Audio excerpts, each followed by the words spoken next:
பிடிச்சிக்கிட்டே இருப்போம்.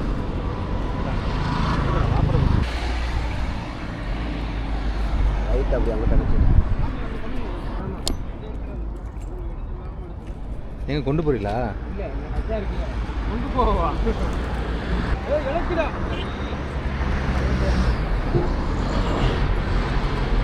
யாரு இறங்குப்பா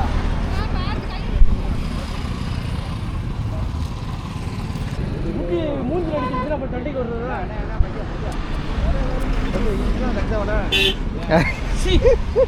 அதான் நானும் பார்த்தேன். மானக்கேர்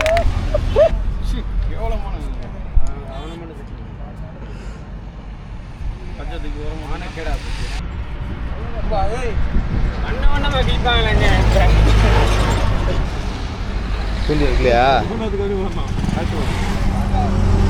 எல்லாருக்கும் வணக்கம். கச்சா வச்சு கிளி மீன் தூக்குற வீடியோ தாங்க இன்னைக்கு நம்ம பார்க்க போறோம். வாங்க பார்க்கலாம்.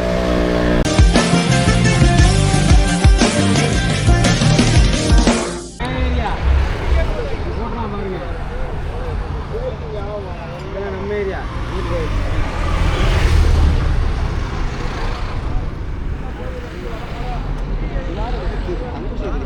நம்ம ஏரியா இல்லைங்க பிடிச்சிக்கிட்டே இருப்போம். கடல் இன்னைக்கு ரொம்பவே தெளிவா இருக்குங்க.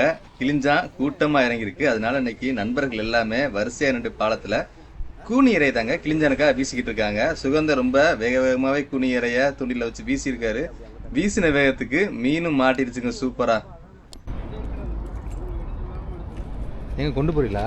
இல்லை கச்சா இருக்குல்ல கொண்டு போவா தம்பி கச்சா இருக்கவா? ஆமாண்ணே கொஞ்சம் அங்கிட்டு போய் அங்கிட்டு கொண்டு போ. இழக்குதா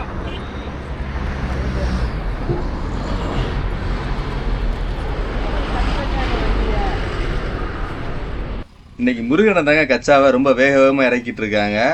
அது பார்த்தா பீஸ் மாதிரி தெரியல. பீஸ்னா 1/2 கிலோக்குள்ள மேலே உள்ள மீனை தாங்க பீஸ்ன்னு சொல்லுவாங்க. ஆனால் சுகந்தா வேக வேகமாக கச்சா இறக்குன்னு சொன்ன உடனே முருகனை சீக்கிரமாக போய் கச்சா எடுத்து வந்து இறக்கிட்டு இருக்காருங்க.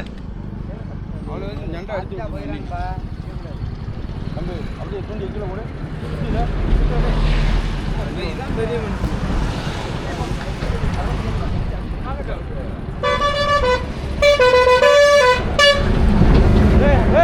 என்ன அங்கே மூஞ்சி அடிச்சுன்னா அப்புறம் தண்டிக்கு வருதுங்களா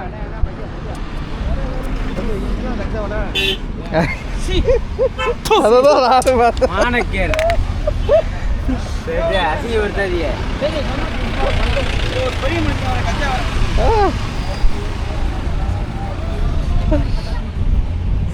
நான் கூட பெரிய பீஸ் தான் போல அப்படிதான் அப்படிதான் தெரிஞ்சு. முருகன் இறக்குன வேகத்துக்கு 1.5 கிலோ தூக்குறது இல்லையா?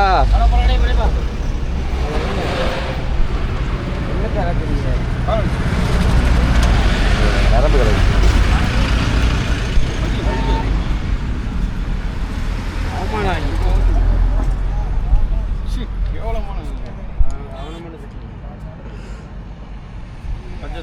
மானக்கேடா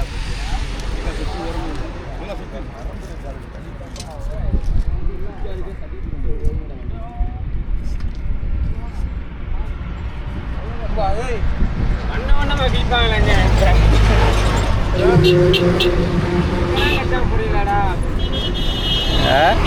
இதெல்லாம் கச்சா புரியலாடா தூண்டி வைக்கலையா? நம்மளிடம் சுவையான ராமேஸ்வர கருவாடு மற்றும் கடலில் கிடைக்கிற சங்கு, முத்து போன்ற பொருட்கள் எல்லாமே நம்ம வெப்சைட்டில் நீங்கள் ஆன்லைன்லேயே வாங்கிக்கலாம். www.peppyfishing.com